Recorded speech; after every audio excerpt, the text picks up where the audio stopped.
Jurors had the court scrambling yesterday, you may remember, when they sent a note to the judge saying they had reached a partial verdict on 4 of the 5 counts, but they were stuck on the remaining racketeering conspiracy charge. The judge telling them to keep an open mind. Well, deliberation resumed this morning for a 3rd day. The Combs trial has been going on for nearly 2 months. As you know, graphic testimony, disturbing sexually explicit images. And during yesterday's deliberations, the jury asked for a transcript of ex-girlfriend Cassie Ventura's testimony about the 2016 hotel attack that you're seeing here on your screen that was captured on surveillance video in that hotel. That video showing Combs kicking and dragging Cassie in a hallway. Cassie testified she was trying to escape one of those so-called freak-offs when Combs beat her and dragged her back into the room. The jury made up of 8 men and 4 women. Combs has pleaded not guilty to all the charges. Let's get right to our chief investigative correspondent, Aaron Katersky. He is outside the courthouse there in Lower Manhattan. Aaron, I understand now that Sean Combs has entered the courtroom. Sean Combs is now seated at the defense table, Kira, with his attorneys.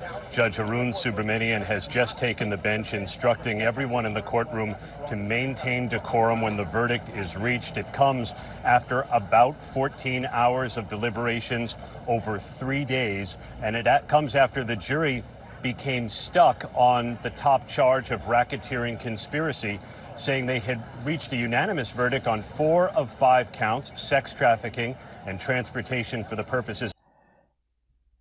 Regardless of what happens, man, his career is over, bro.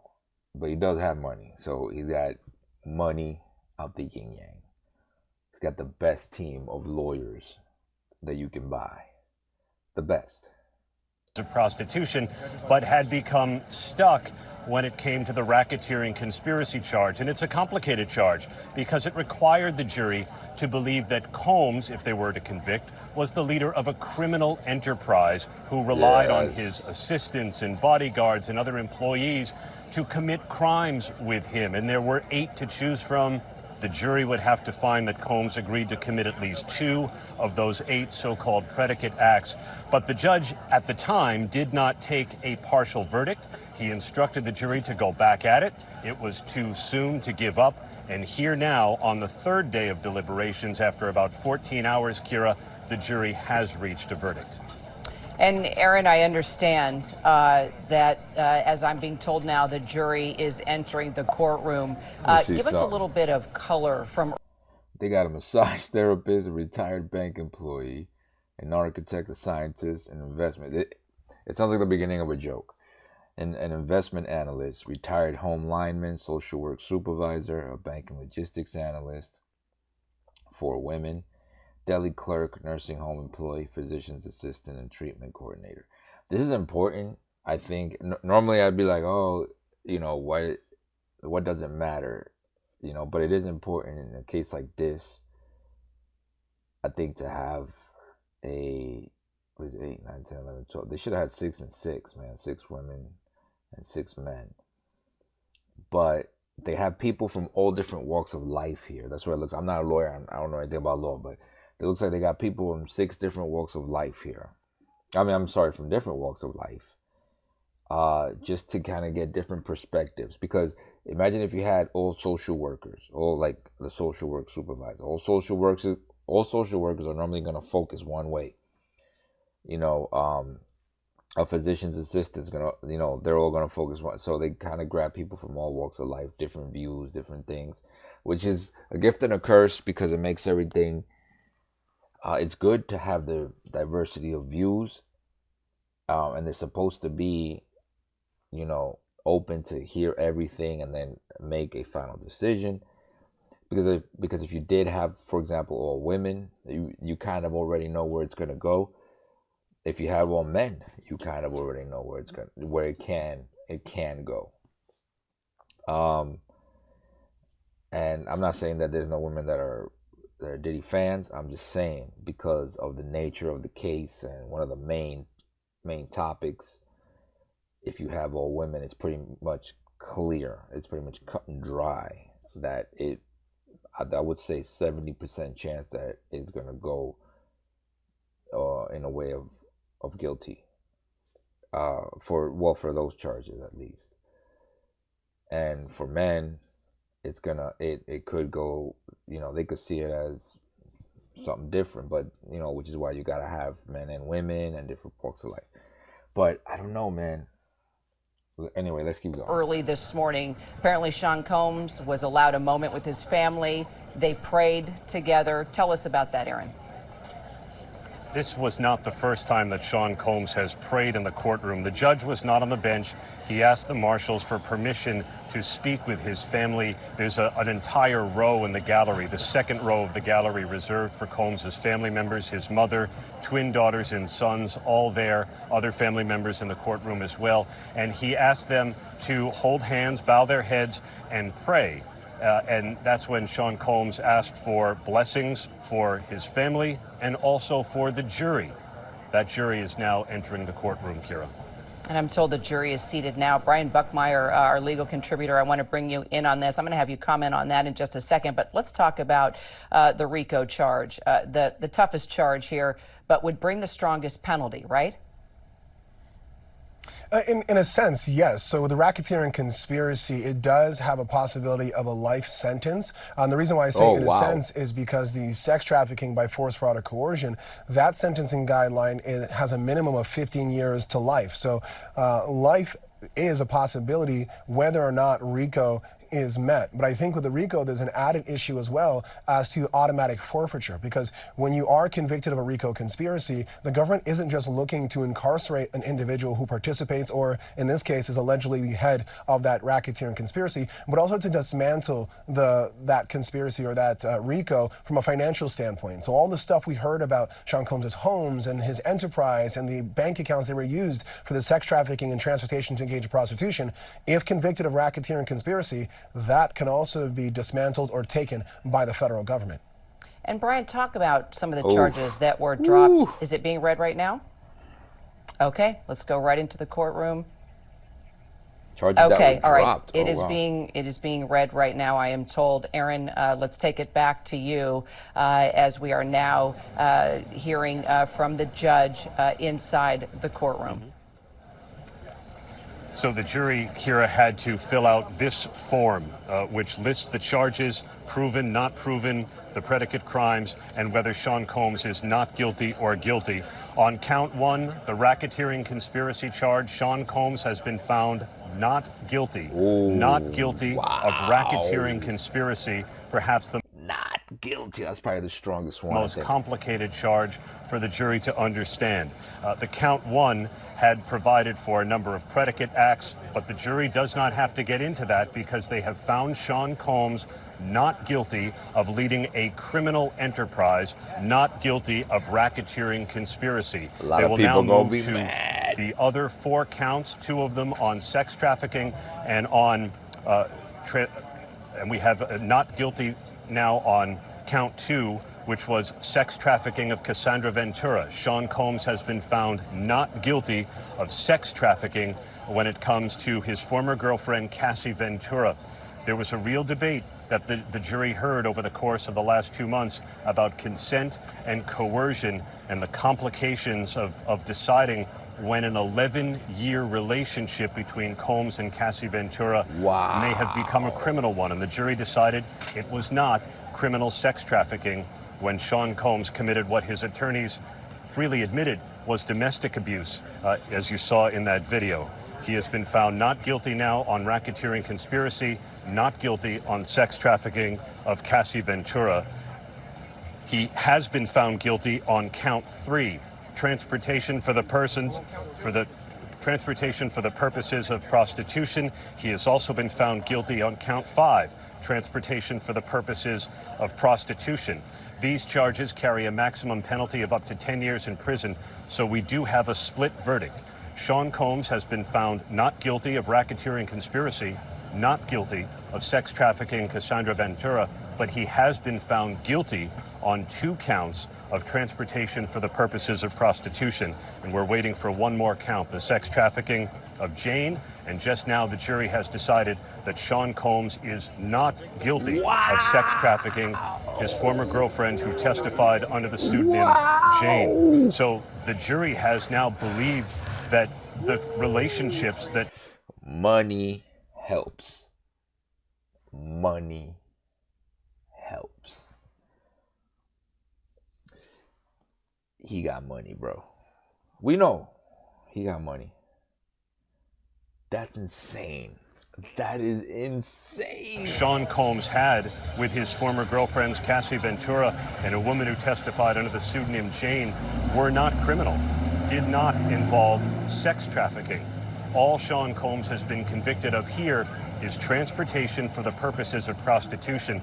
And Kira, those did seem to be the most evident crimes that Sean Combs committed. We heard testimony from the male escorts. The jury heard about the cash that they were paid, and as prosecutors told them, they were not in those hotel rooms for scintillating conversation. Sean Combs guilty of transportation for the purposes of prostitution, not guilty of racketeering conspiracy, not guilty of sex trafficking. Kira?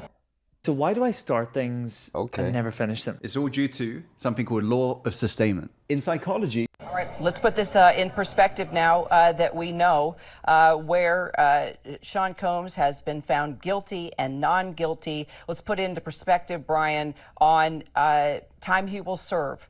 What are we looking at now with regard to years? Of course, we should point out there will be an appeal. He's got plenty of money to do that. But let's take it from where it stands right now. He's going to appeal it, probably not even do 9.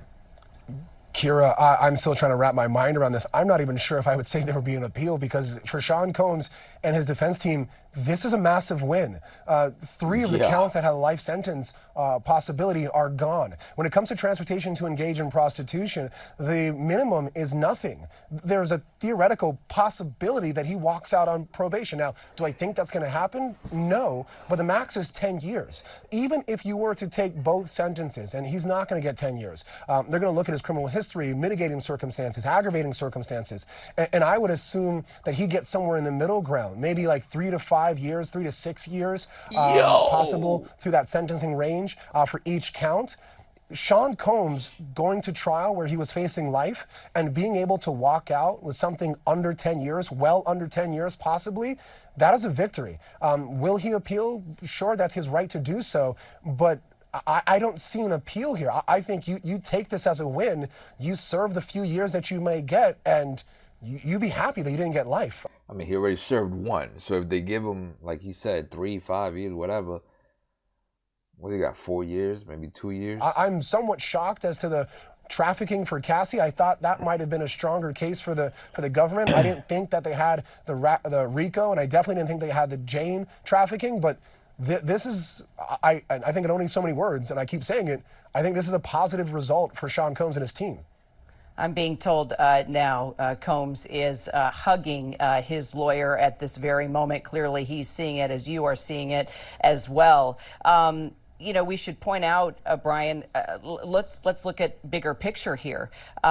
He is a music producer. He created a brand around himself. That's crazy, he was a big part of bringing hip hop into the mainstream. There is an entire entertainment business side to this. How do you see, from your experience, this win, as you are saying, for Sean Combs? People are not gonna want to work with him. That's what I think. People are not gonna want to work with him. Then I wouldn't. I wouldn't. I want to associate myself with that because he's now made too many enemies with the crowd, with the people. You know what I'm saying? How will it impact his business empire?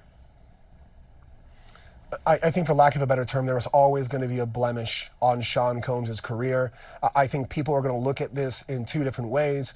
In one way, they're going to say that Sean Combs probably had a history of getting into trouble with the law and somehow getting out from underneath it. They're going to look at past events through both civil and criminal complaints and say, you know what, he's always had good lawyers or whatever it may be. And he's gotten away with bad charges, especially looking at that Intercontinental video. But I think the other view of this is going to be is that he was tried by a jury of his peers. all of the information, the good, the bad, and the ugly, and everything in between was shown to these 12 people, and they did not see the criminal enterprise. They did not see the force, fraud, and coercion. And I think the trafficking to engage in prostitution, I think that's going to be a lighter blemish on his career in terms of the totality of what we saw, as to like, okay, so he paid for people to go across state lines to have consensual sex. Yeah, and I think consensual sex will be a big part of the conversation based on how the verdict came out. And so do I think he takes a big knock in terms of this case? Yes, but we've seen Sean Combs rebrand and come back from a lot of things, and that is a possibility here. He's going to do endless podcasts, and those podcasts are all going to go viral. And I think he's gonna continue to make money. I don't think people are gonna work with him the way they used to, as far as music-wise and doing big things. But all he's gonna do is probably create another business under something else, and just run it like from the shadows. You know what I mean? It's insane, bro. It's insane. Somebody else would have threw the book at him. Somebody who wasn't Sean Combs. You know what I mean? But let's put it into the context, Aaron Katursky, of the Me Too movement. I don't think anybody can forget the video, the surveillance video that we saw over and over again in that hotel hallway of Sean Combs barely naked in a towel, kicking and dragging Cassie Ventura. It's an unforgettable piece of video, and it was one of the most visceral pieces of evidence that the jury saw during the course of a nearly 2-month trial, Kira. And the defense freely admitted what's depicted on it is domestic violence, but they said all along he's not charged with domestic violence. The defense insisted, even though the defense did not put on much of a case, called no witnesses, that what was depicted was not sex trafficking, and the jury seems to have agreed. And Sean Combs is clearly taking this outcome of a split verdict, guilty on only the transportation for the purposes of prostitution charges, as a win. The jury has been excused.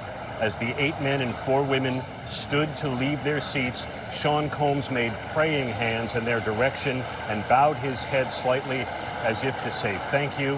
When the outcome was read aloud in court, Combs put his hands in the air and looked to the ceiling, clearly taking this as a win, that he was acquitted on the most serious. Well, everybody finds God when they're in court, bro. Like, everybody finds God, especially with things like this. All of a sudden, because if he was making a music video, he'd be making something about girls everywhere, rims, and whatever the fuck. Everybody finds God. All of a sudden, God's there. You know, but when you're putting out material, you're putting it out like all dirty and nasty. You know what I mean? I mean, I'm guilty of listening to it. I love that. I love hip hop, but come on, it is what it is. Plus, he got money. I'm not gonna go through this whole thing, man. This is insane. This is insane. I'll have a link to this whole thing if you want to see it. But he gonna get out. I don't know. What do you guys think he's gonna do? What do you think he's gonna do? You know what I'm saying? What do you think he's gonna do when he gets out? How do you think he's gonna be? I'm just blown away, man. I'm blown away. A lot of people want blood, bro. Like, when people go to court, 2 types of people form. There's the people that automatically think he's innocent, and the people who automatically think he's guilty. Because of all the things that we've seen, that because of social media. This was something that just came out in the newspaper, and like back in the day when I was young, we were getting information in little pieces in the newspaper. We had to wait till the next day to get something in the newspaper, and not like almost live coverage of things happening. People's perspective, people's idea of what was happening was a little bit different.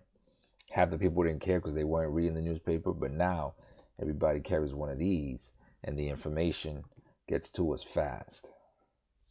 And sometimes it's not the right information, sometimes it is. We're seeing podcasts, people talking, we're seeing people who used to work with him going on different platforms and talking, so we're taking that in. Then we're seeing the news reports, and you know, it's just a lot. So we're making our own conclusions. Some people that are pro Diddy, some people not pro Diddy. I really haven't met too many pro Diddy, but anti Diddy, we'll call it. But he did go to court. Fortunately for him, he had the money. He has the money to pay that powerhouse team he has. Most of us wouldn't. Most of us would get a signed attorney or something, or however, if we can afford one, we probably could afford them for like a week, and that's it. But who knows? I mean, the streets were talking. The streets was talking. The streets was telling a different story than Innocent. But we'll go ahead and leave it there. Anyway, guys, I'm not going to play the whole thing. I'll have a link to this in the description below. And if you got anything, put your comments about this in the description below. This is crazy. If you got anything you want me to react to, go ahead and put it in the comments below. And I'll get to it when I get to it. And I'll see you on the next Smooth.